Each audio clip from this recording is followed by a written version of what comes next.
তুমি ভাত খাবে না? দৃশ্যা, আজকে আমি ভাত খাবো না, আমি উপোস আছি না। ফল ফুল সবকিছু রেডি করে রেখেছি, এখন তাড়াতাড়ি যেতে হবে, চলো।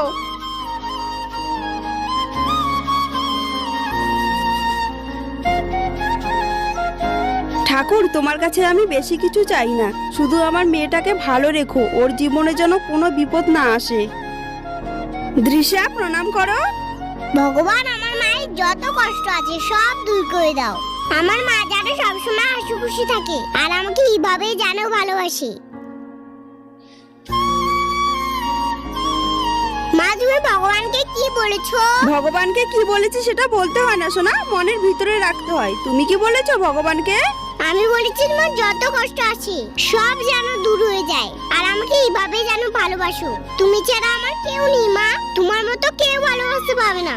তুমি শুধু আমার কথা বলেছো ভগবানকে? ঠিক আছে, বাড়ি চলো।